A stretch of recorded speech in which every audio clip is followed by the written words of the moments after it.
Hello and welcome to the webinar for the California State Contracts Register, CSCR, Approvals in Fiscal. It is Wednesday, the 17th of February, 2016. Hopefully you guys are having a good middle of the week.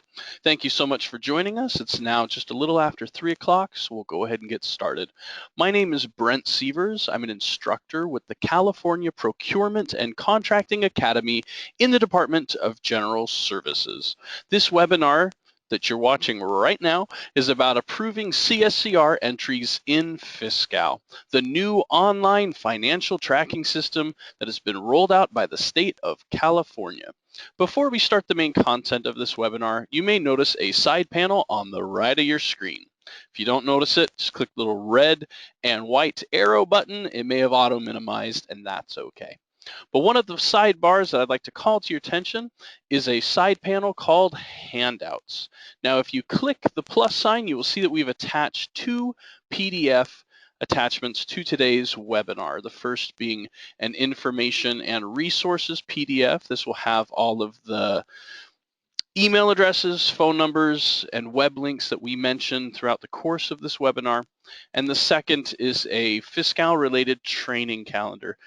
If you click on that and download it, you'll see that we're coming close to the end of Fiscal training, so feel free to register as often as and frequently as you'd like to.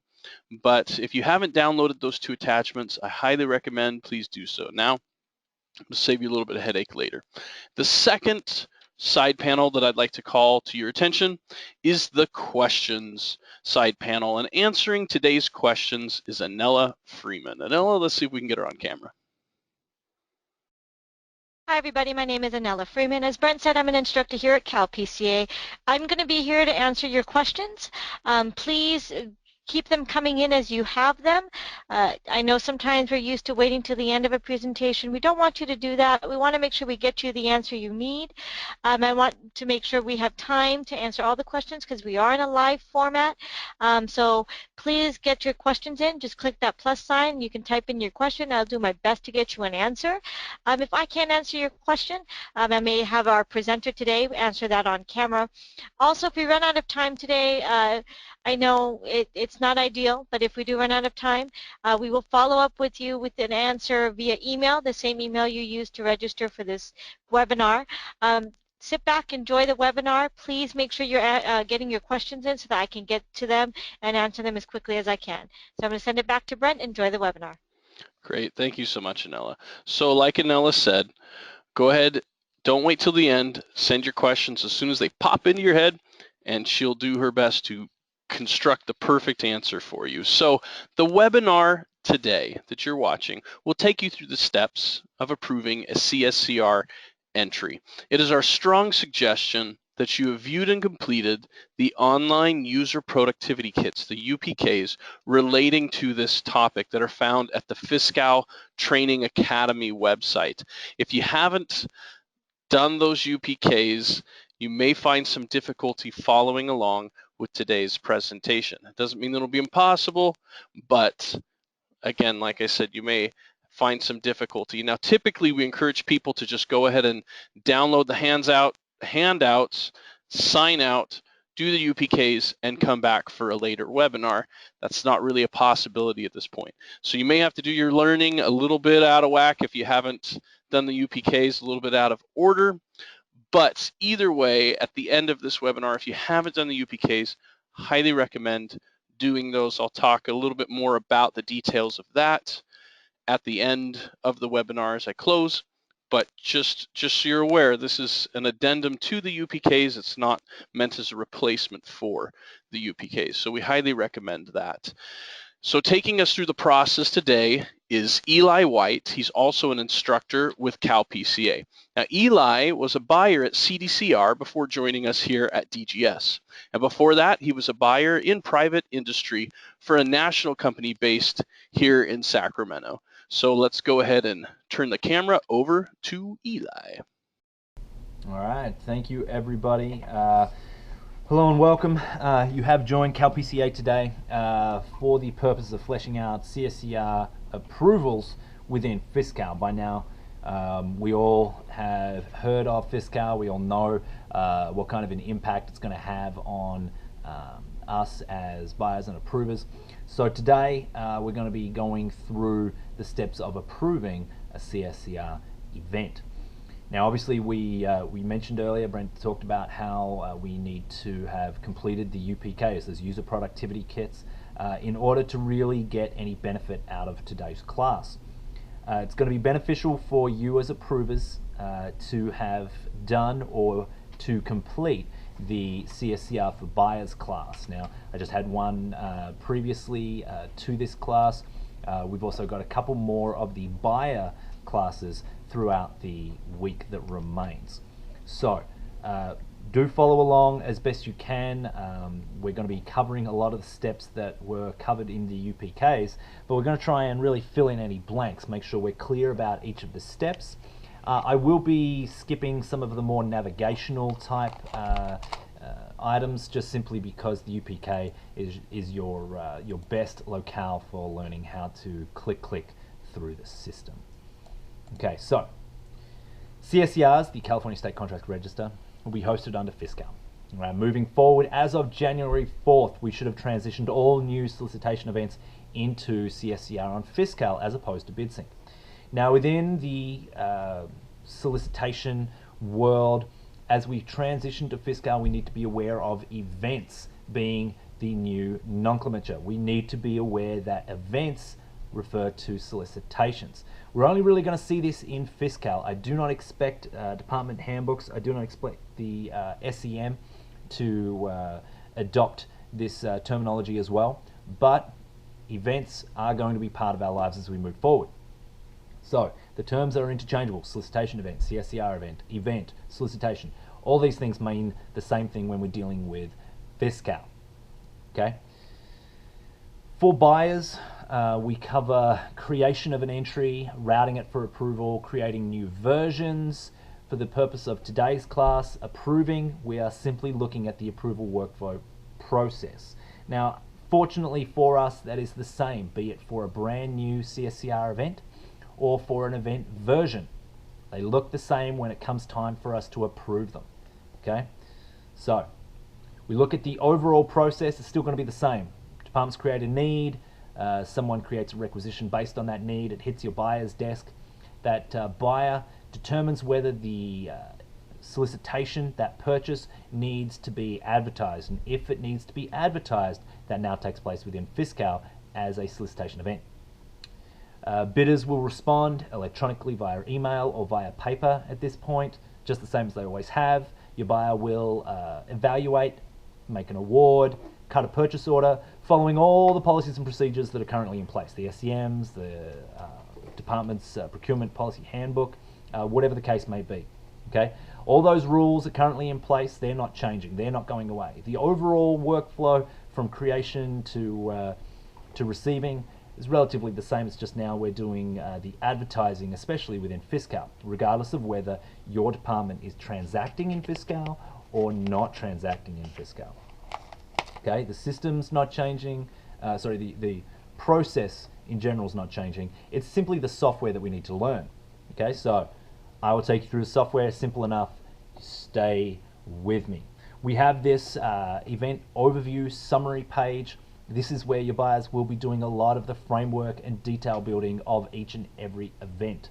You've got to put in header information, and then they've got to fill in attachments, comments, create a placeholder line item, whether we're going to invite specific bidders or just make the event public. These are all decisions that have already been made by the time the event hits your desk.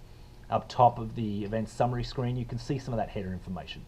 Your event names, descriptions, the dates, types, methods for the acquisition, all that information is already captured. Okay, so you need to be aware of a couple of key issues. Okay, event names need to be made of keywords at the start. Department mandated information, if it exists, needs to be included at the end of the event name field. The event description, it's a mandatory field. This is not where you're going to have the buyer outline its statement of work. There's somewhere else for that. You put the statement of work as an attachment. The description should just be a generic summary making it clear what this particular procurement is trying to achieve, and it needs to be with the bidder community in mind. The event name needs to be searchable, so just having a contract number is not going to work. And the description needs to describe what the event is, otherwise bidders are going to look at the name, think it might apply, see a description and be disinterested right from the start. Okay, you need to capture their interest and drive the bidder into submitting a response. Okay, so pay close attention to these date details: preview date, start date, end date. Okay, this is all very important stuff. You need to be aware of the rules that govern those advertising durations. The preview date is the date where the event is visible, but there are no bids being received at that time. The start date, the event is viewable and bids are going to be received. And the end date is your closing date. So if there are department cutoffs that you need to be enforcing, make sure your buyer's filling in these fields correctly. Okay? So there is the ability for buyers to save as they go. Once they've done that header information at the top of the screen and they configure some line items, they configure their line item, their placeholder line item, then the system will allow them to save. Now they can go back in and make as many edits as they want prior to hitting the post button here at the bottom of the screen. Once they hit that post button, that's when it ends up on your desk. Okay, that is routing the event for approval. Once you've made a determination, if you approve this event, it then gets posted, not a moment before. Okay, so in terms of step 4 here, the buyers can establish a collaborative workflow. I don't train on that. I think the UPK does a great job on that. If you have a situation where you want your buyer to be using the collaborative workflow, you need to go refer back to the UPKs. They do a great job of laying out the step-by-steps. I don't think it's going to be that useful. A lot of buyers, when they're doing their market research, when they're doing their acquisition planning, they're already asking the questions that the collaborative workflow will address. Okay, so we've already had all those answers, we've gotten those responses, we've gotten SME approval, we've gotten requisition of buy-in, and then we go in and create our ad. So, it may not be that useful. If it is, you need to be aware of how to use it and make sure your buyer's using it properly. I don't cover it today. So what happens when you post the event? Because it is you, the approver, that will post the event. Okay, you hit approve, the event posts. If you deny the event, obviously it doesn't go anywhere, it goes back to the buyer. They have to do some rework, or it just ends up negating the acquisition. But if you hit approve, it's going to post on KaliProcure. Okay, now it's posting to CSCR, the California State Contracts Register, but in terms of the general public, the bidding community, as well as your buyers if they want to double check their work, then the California State Contracts Register is best viewed through the KaliProcure website. That is the public portal of the Fiscal system. Now, Fiscal is a department under DGS, newly created.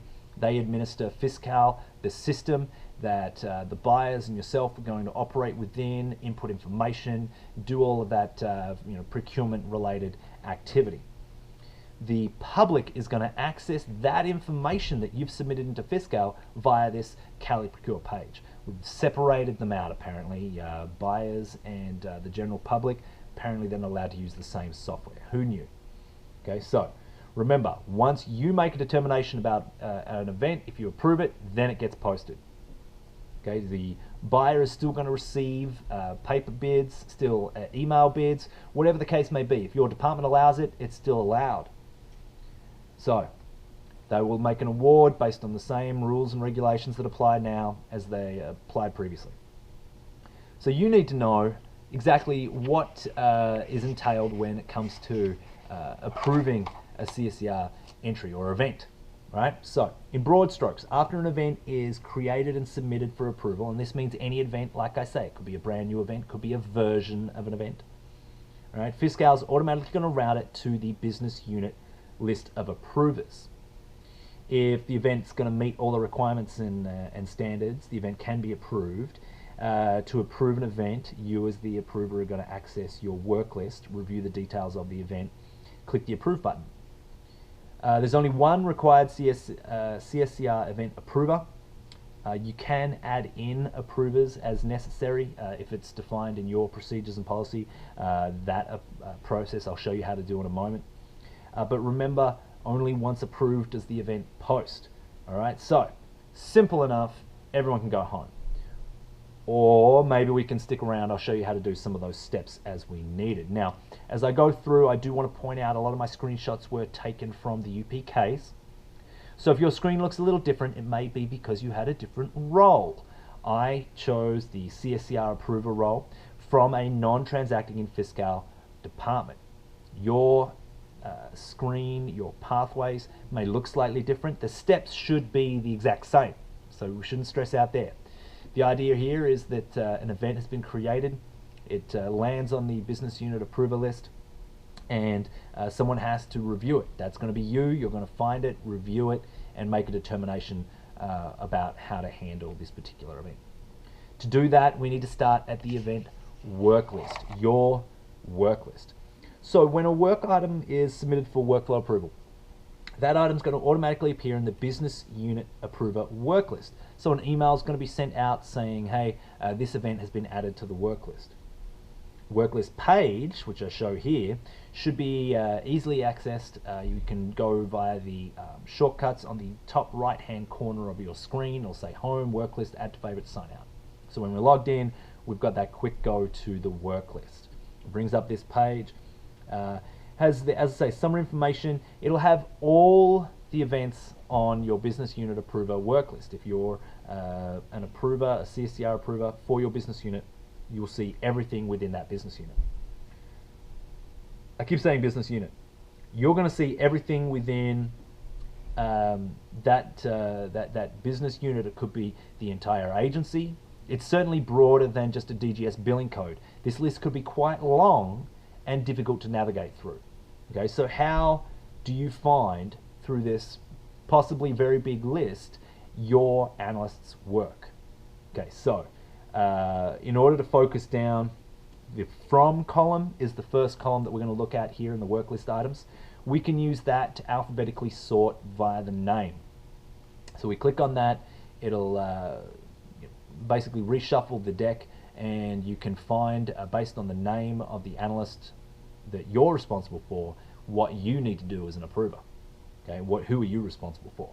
So we can find that by using that from link. It's going to be useful with multiple work items awaiting action to get to your analyst's events as quickly as we can. So if you wanted to play around with sorting it via date, the date from, that's an option there as well. That's a sortable column. When we talk about work item, that's the third column. It's going to indicate the type of activities you need to perform to resolve that line item. You can filter that column to only view entries via the same type of work item. We can then, if you have the worked by activity field, you can sort it by the type of activity needed. We can use the priority feature to indicate which work items on your list are the most or least urgent. Now this is a personal preference. It pertains only to your personal work list. Even if it's a pooled work list, priorities are not going to be established by Fiscal automatically. You've got the option of high, medium, or low, the 1, 2, 3. So when it says up here on the top left hand, the work list for, in this case, Amanda Towers, that's who's logged in and viewing the work list right now. But that work list is populated based on the role. Okay, so as I say, it could be a very big list. So in addition to the item in terms of the worked by and the priority, you have the link. Now the link is going to be how we get into the event to review it. That's how we start anyway. And you can look and see that the link starts with, in this case, event approval. That gives us a pretty good clue as to what actions are required by us as approvers. Okay, we have an event that needs approval. So we click on that, we know what we're expecting. Okay, so if you're a little unsure about an event, you can look for clues within that link name. Right, so we have the work item that appears in your work list, as well as an email. Now I talked about this being sent to everyone in your business unit that has the approval role. Okay, so you've probably already seen emails like this where it'll be a text email that has a link in the embedded in the email to say, hey, go check out this event, it just got added and requires some kind of action. So if you're logged into Fiscal, you click the link on the email, you're going to be taken directly to that event. If you're not logged in, obviously it'll kick you to the login page first. Now, If you don't act on an item that has appeared on the work list, if no one takes any action, you're going to receive an email reminder again after that first one, after 5 days of inactivity in total. After 10 days of total inactivity, both the approver work list, or everybody on the business unit approval list, and the originator, the creator of the event, will be emailed with a notification. Now, I'm hoping it doesn't get to that point, because 10 days is a long time for an event to just sit there without anyone doing anything about it. Okay, so your department may already have given a ruling that analysts need to provide an email notification or a direct notification to their particular supervisor whenever they submit an event for approval. If that's the case, you need to make sure that that's understood and made clear to your buyers. Now, here's a helpful spot within Fiscal, and if you're a non-approver, if you're just a buyer looking to see what the other side does, this is going to work for you as well. Using the menu options on the top of the page, we're going to look for main menu, sourcing, maintain events, and event history. Gives us an option to search for a particular event. We have our business unit that we know, our event ID for what we're looking for, and we can keep tabs on where our event stands in the overall process. Okay, you can check dates, approval status, it has the little icon timeline thingy, visual representation of where we are in the stages. It's got a little something for everyone. Okay, so very useful. Who doesn't like a nice little pretty colorful icon? So we found the work item from the work list. We clicked on that link. It said event approval. We know what we needed to do. So we click on that link, it gets us to this event approval page. We want to see the details of the event. This hasn't got a lot of information for us. It's got a very minimal amount of header information. Okay, but we want to know about the details. We're not going to approve an event without reviewing it, right? Right? So we're going to use the event approval event ID link. It's across the top, you've got event approval, you've got business unit, event ID, and that blue listing of all the integers, the bunch of zeros and 225 in this case, that's actually a link that'll get us into the event that we need to review. We can go see all the details of what we want. Now, we cannot get back to this page very easily once we go through and start reviewing. It is a quirk of the system. You'll need to navigate back through the system links. You'll have to go back through your work list and find the event again. You cannot use the back button on your internet browser. It will not get you back here. Okay, the system will start frying itself. It won't work the way you're hoping it will. Certainly won't work the way it's meant to. Okay, I don't know if there's ever going to be a fix for that, so we need to get used to not using the back button on our internet browser. Even if you've got the most up-to-date browser, it's still going to be an issue. So, navigating through all the links provided by Fiscal, the system as it stands, you're going to click on the event ID number, which is the link that gets you through the event summary. I did a quick kind of flyby of this earlier. This is where you're going to review all the details of the event. Okay, begin by reviewing the event header details. That event name. Remember, you've got 254 characters that the event name can take up. As I said in the buyer class, it's longer than a tweet. You should be having key terms that the vendor community can search for your event by. Okay, because remember, if you make this public, you don't need to log in to view these events. Anyone and their grandma can access KaliProcure without ever having registered within the system and view any public opportunity that the state of California is currently providing. So, we need to be aware of this. Make sure that the event name is logical. As I said at the start, if there is mandatory information that your department is requesting or requiring, like a contract number, a requisition number, whatever the case may be, that should be at the end of the event name. Key terms at the start, people. So you can review the description, you can review the dates, check the dates and times. Right? If you have, as I say, a cutoff of 5 p.m., you need to make sure that the end date is set to be 5 p.m. If someone's using formal competitive and they don't have 10 days between the start date and end date, and you know by policy it requires 10 days, that's an issue. You need to kick this back to the buyer, reject it, do not approve. Okay, so the buyer should be allowing you enough time to review the event and make a determination as to whether you want to approve or deny, regardless, prior to the preview date or start date, whichever is earliest. Okay, you never want to be in a position where you're going to approve an event that should have already started. Okay, the system's very transparent and it'll show you that the event was published when you said to approve it. So that means someone can, like an auditor for instance, can go in and see that you didn't allow for the minimum bid duration time. Okay, that would be a big problem. That would result in an audit finding. Okay, so deny if needed. If you do deny an event, there's an opportunity to provide comments as to why, and that, when we know better, we do better. So there is an opportunity there, and I want to make sure I point that out when we get there. But we want to move on right now and show you how to review the comments and attachments that are included with this event. Okay, so the buyer's kind of giving you some header information here. They've made sure that they've attached their solicitation packet.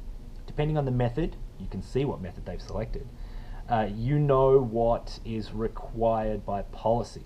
So where do we go to figure out, okay, what is attached? Under step 1, you'll see that the second option there in blue is event comments and attachments. We click on that link and we get to this page. It'll have all the comments that the buyer inputted up the top. It'll have a list of attachments included as well. You can use the view button at the end of the attachment table there to view each item and make sure that their attachments are correct and accurate. Make sure the comments make sense. Okay, as I say, this is your opportunity to make sure all the I's are crossed and the T's dotted. So the next spot to look for is going to be in step 2, line items. Line items is a little misleading because at this stage within Fiscal, the functionality doesn't exist for multiple line items to really be of any benefit. The directive from Fiscal has been that we utilize line items to create a placeholder line item, singular. Okay, this is a flag, a signpost directing everybody to go and view the solicitation packet. You just made sure all the attachments were added in. Okay, so now you want to make sure that the line item's set up correctly. Here is a description that says landscape services. What we really want to see is landscape services for wherever location it is. Please review all the attached file documentation, solicitation documents requirements.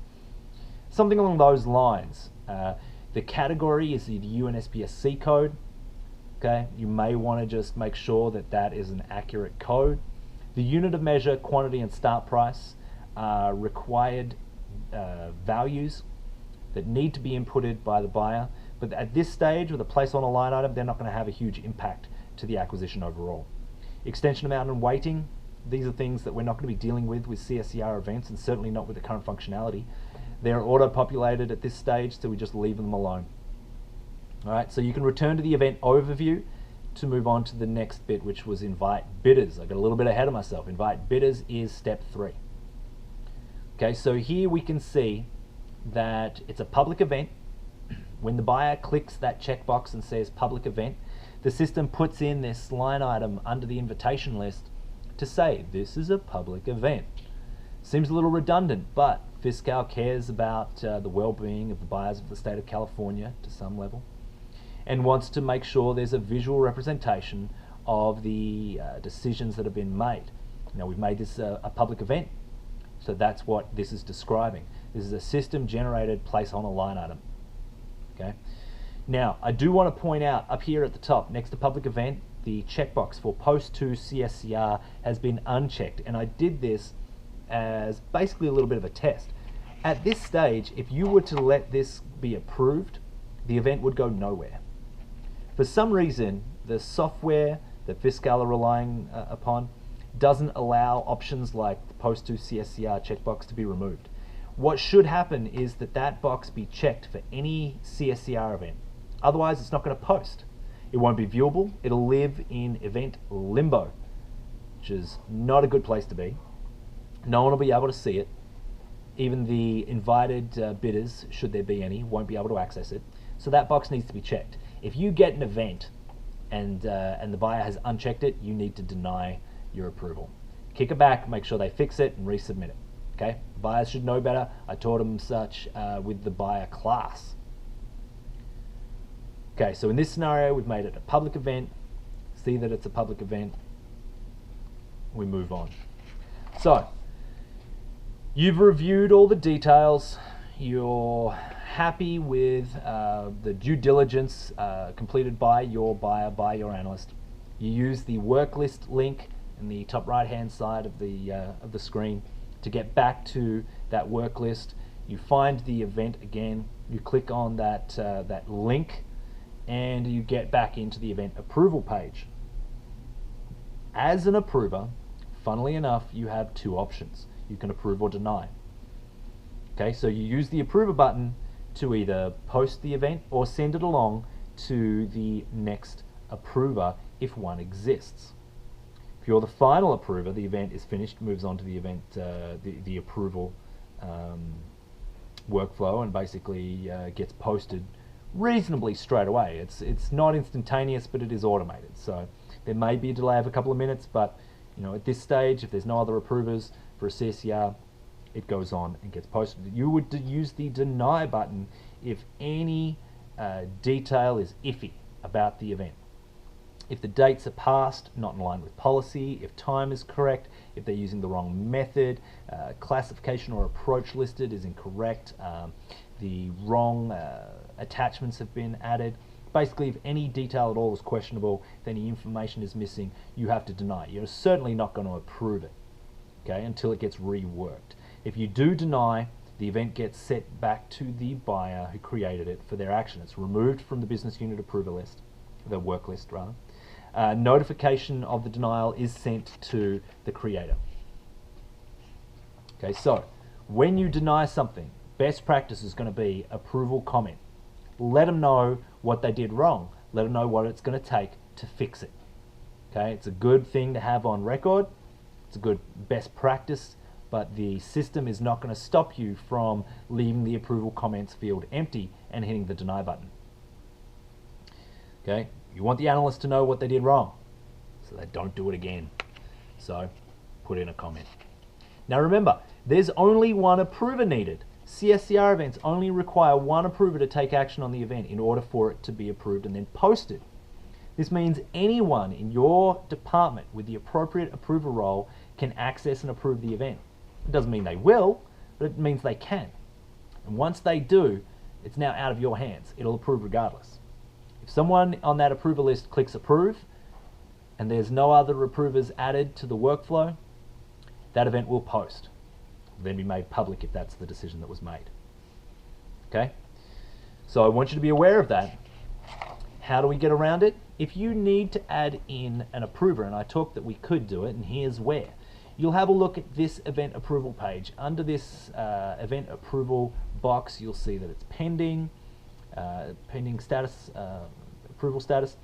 There's multiple approvers listed or linked to this event, and that means not that there are currently multiple approvers needed, because it still only needs one at this stage. It means that there are multiple approvers on the business unit approver list. You click that link, it'll pull up a list of everybody on the approver list, so you can look at your cohort, if you will, your contemporaries. If you want to include someone from that list, here's how we do it. The little plus sign here starts what we call an ad hoc approver process. Anytime that you add an approver to a workflow, we're ad hocing. So you would click the insert approver button, which kind of looks like a plus symbol, right?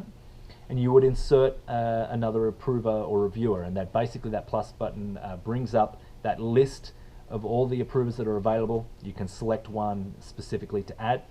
Now, if you add someone as an ad hoc approver, their approval is required to get that event fully approved. It's no longer anyone on the list, it's their specific approval. Okay? The event will not post until they've made an approval decision. So, for the sake of learning, after reviewing the event, you're ready to approve it, you hit approve. As a precaution, Fiscal cares, remember, you're asked to confirm the approval of the event through this confirmation page, the approval confirmation. They get super inventive with their names. It's really heartwarming. So, now if you haven't added in an ad hoc, when you approve this item, it'll get removed from your work list and it'll be posted to CSCR. Otherwise, if another approver exists in the chain, it'll get shunted onto their work list. Okay?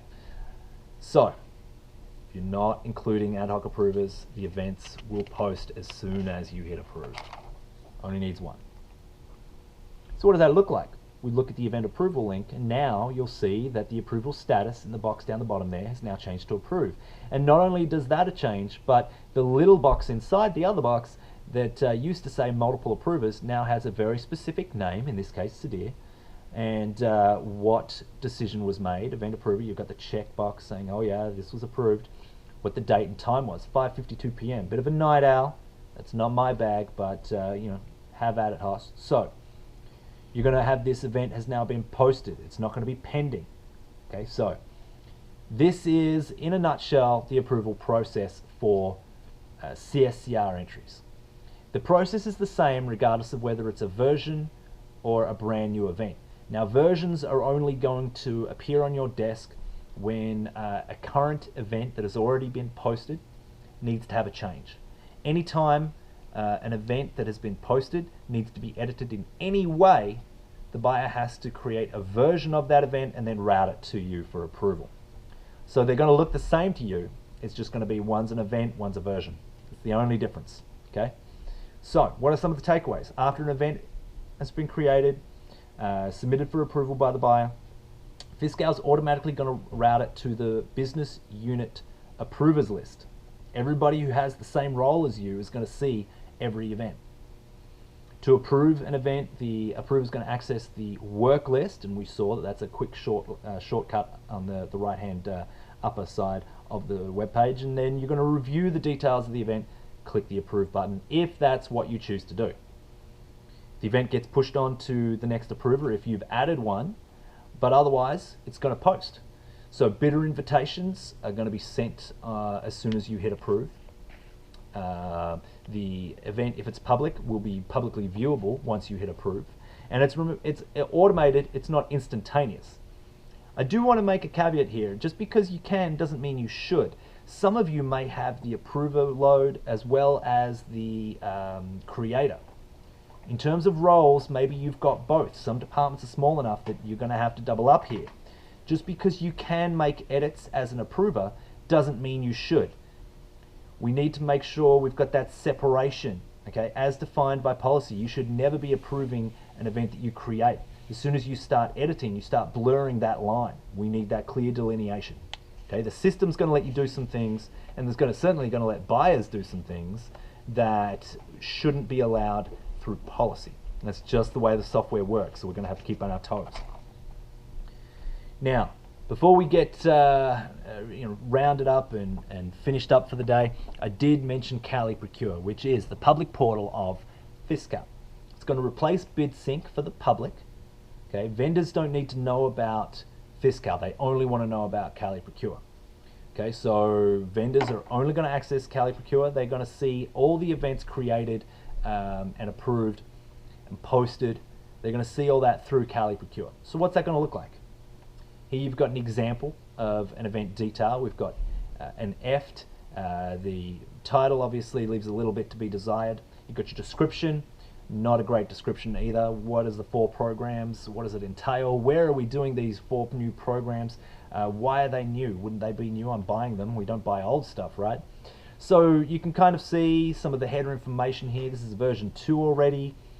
You'll notice that the buyer is able to change contact details. Maybe they remove the phone number. If your office uses a particular intake desk, then for all vendor communications, then you've got the ability to make that change as a buyer, so you'll be able to see the results of that here.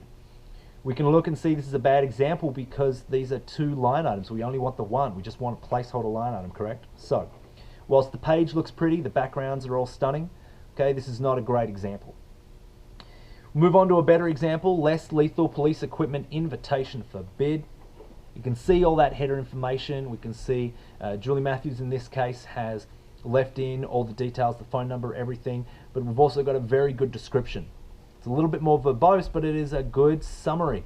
We've got a little bit of bid submission information. You've got some instructions in regards to questions. So this is quite a nicely set up event so far. Let's have a look, and here we've got the clincher. You've got the line item as a placeholder. Please review the IFB documents for cost worksheet and bid submission information. Okay, once again, pretty background, but where do I go to look at this document? The IFB documents, where are they? Across the middle of the screen you see that view event package in wonderful California gold, and it brings up the comments and attachments screen. Now I showed you what this looks like within the FisCal side. It's very similar to how it looks within KaliProcure. Once again, KaliProcure gets a prettier vantage point, but the information is the same. Whatever the buyer types in the comment field within FisCal is viewable in the comment field within KaliProcure. Whatever attachments are included are going to be viewable within KaliProcure. Okay, so that is how you do transparency. Public is public, people, and you need to be aware of that and what implications that has for these events that you're approving or denying. Okay, make sure the information is accurate, consistent, and current. So, we flew through a lot of information there. I know that there has been questions along the way. Okay, so there's still plenty of time in today's webinar. Get your questions in. Hopefully you weren't waiting to the end, but I do want to thank you for your attention. We don't have, I think, much in the way of CSCR for approvers in terms of the class again for you, but if you are interested and you haven't yet taken CSCR for buyers, be aware that that webinar will be offered a couple more times this week. Okay, we will have Friday sessions, frequently asked question style situation, where we kind of have a bit of a roundtable. We have the opportunity for you as approvers as well as your buyers, your analysts, to submit some questions in real time in kind of an open forum webinar. Those are often enjoyable from our perspective, and hopefully you get a little bit of something out of it just like we did today. So keep the questions coming. I'll sign off. I look forward to seeing you either online again or in class in person in the very near future. And I'll stick around to answer any questions you may have. I'll help out Anella, who's been furiously typing away in the back rooms here at the Ziggurat. And I'll let Brent round out today's webinar. And thank you all again, and I look forward to seeing you. Thank you, Eli, for that vitamin fortified, action-packed presentation. We appreciate your time, and thank you so much for sticking around to the end of the webinar. Now, we hope that today's webinar has helped you understand the process involved when approving a CSCR entry in FisCal. Now, while full functionality is still rolling out, CSCR and Skipper's functionality, for example, it has gone live. January 4th, it went live. So it's important and beneficial for you to become familiar with the functions that you'll be using in FisCal. While obviously CalPCA, we have these webinars, you may be wondering, well, how can I get additional information? Where should I go next? I highly recommend the FisCal Training Academy, the UPKs. If you haven't checked those out, they offer online modules that are focused on specific tasks within FisCal. So make sure you check out those UPKs. The nice thing about the UPKs, unlike the webinars, which we just have to pick the pace on the hour that we're given, is you get to choose your own comfort level of learning, and you get to choose the pace that you want to learn each module at. So, for example, there's a see it format where you just hit play, sit back, and watch the computer do everything for you. The try it and know it formats, they have some user input areas where you will be prompted to enter in some information, and then it lets you know, good job, or hey, do it again, or things like that. So that's a very helpful set of different, like I said, modules at different comfort levels, learning levels. If you're not a fan of online modules, computer modules, and you just want to print the whole thing out, there's a print it function. You click that, and the entire user productivity kit can be printed out. So a lot of options there for you. Again, it covers a lot of the information that we covered today, and it covers additional information. Many of the basic questions that we get here in these webinars can be answered from those user productivity kits. So you may, in some of the questions that you ask, you may find some of the answers are, here's the answer, but please check out the user productivity kit. It's going to show you more in greater detail exactly what we're talking about. So please check those out. If you're unsure how to get there, the information and resources PDF that we've attached to today's webinar has the link directly to the FTA, to the FisCal Training Academy website. So go ahead and download that and check it out. You can also check out our calendar of events. As you see, the calendar of Fiscal events is wrapping up. This is the last week, so register for as many and as often as you like. And there are additional events that will be coming in the future, webinars. Please check those out as well at the CalPCA website. So thank you so much for staying with us to the end here. If you have any questions or experiencing issues with Fiscal, please contact the Fiscal Service Center at 1-855-347-2250. And that is a toll-free number, so you don't have anything to lose. It's not going to cost you a dime. If you're not a big fan of speaking to humans, and I can understand that motivation, and you'd rather just deal with a person with a computer interface in between, and you'd like to email them, go ahead and give them an email at fiscalservicecenter@fiscal.ca.gov. And again, that phone number and email address is in our information and resources handout. So the question board, we've been getting quite a bit of questions. Right now it's pretty much clear, but I'd like to leave it open for a few more minutes. We've had a lot of questions come in here right at the end. So I will leave it open for another maybe 3-5 minutes or so. So if you have a question, feel free to ask. We'll do our best to answer via just the text chat through the questions panel. So you won't see me or hear me. I'm going to mute my camera and mute my microphone. I know that's difficult. I know that'll be emotionally, detrimental. But you survived this past 45 minutes without me. You'll be okay. You'll be just fine. So I'm going to go ahead and leave for now, but the webinar will stay open as we take questions. And then after a few minutes, if the activity kind of dies down, we'll go ahead and close the webinar. But thank you so much for staying with us to the end, and we look forward to seeing you in Fiscal in the near future. Have a good one.